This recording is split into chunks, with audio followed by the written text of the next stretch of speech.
So finally, naisipan ko na naman gumawa ng vlogs.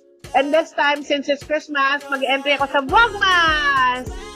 So, since hindi naman ako laging nakakalabas, only when I have errands, and last minute ko na ganun kasi sobrang busy ko as a mom, and as a working mom, and a stay-at-home mom.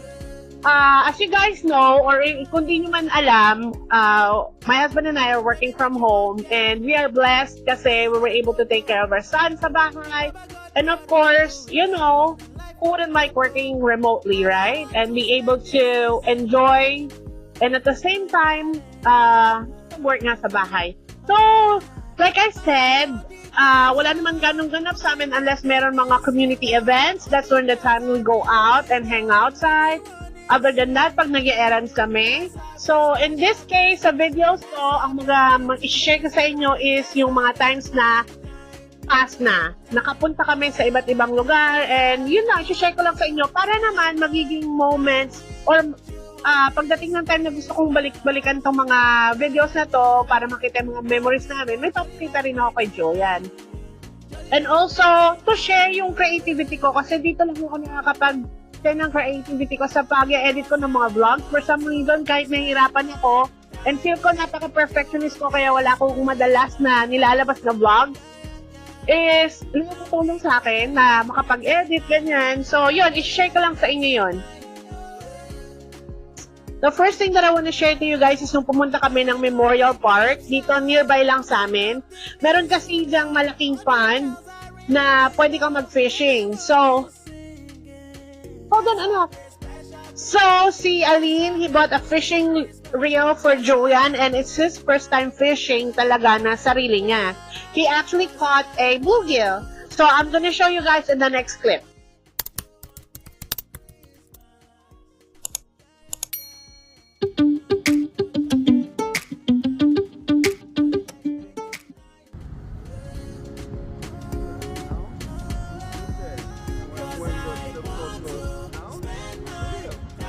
Come on, faster, faster, go, go!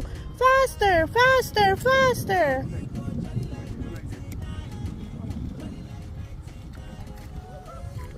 No, you got something. Take it off.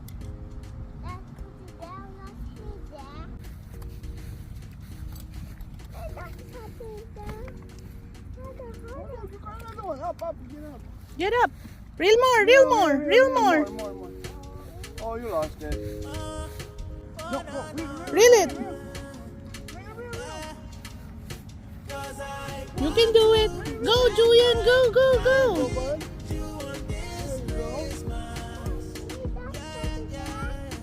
You got something! Woohoo!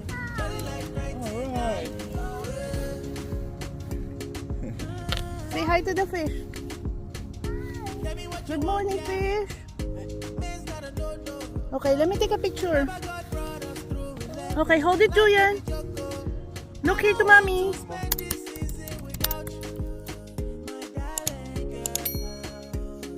So guys, ito na nga, i-share ko naman sa inyo yung time na na-decide kong magluto ng sopas.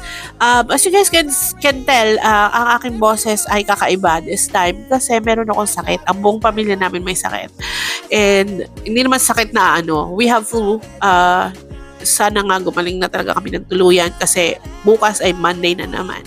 So dito nga sa video na to, nakita nyo naman, nagsangkot siya na ako ng gulay kasama ng onions and garlic. Meron dyan yung celery.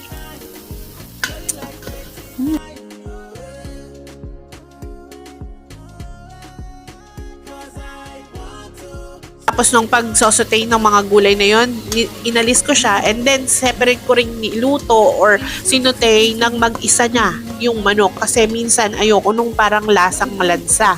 And then after nung nalaman ko naluto ko na talaga maigi yung manok, binalik ko yung mga gulay na kasama ng aking sopas.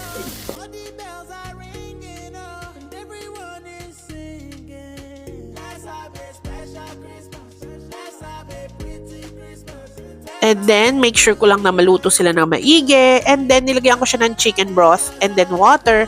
And at the same time, itong milk, fresh milk itong ginamit ko. Milk yan ng anak ko actually. Pero whole milk naman yan, so okay lang. Ayan, tsaka chicken broth. And then, I think nagdagdag ako ng tubig dyan, pero hindi nyo na ganong nakita. Ayan, sinaserve ko na siya and ready to eat na ang aking sopas.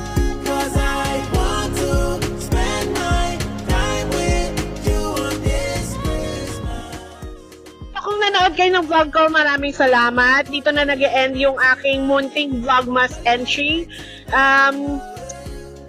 Sana na-enjoy nyo. And thank you guys for watching. Don't forget to comment, like, and subscribe. And I'll see you on my next one. Bye!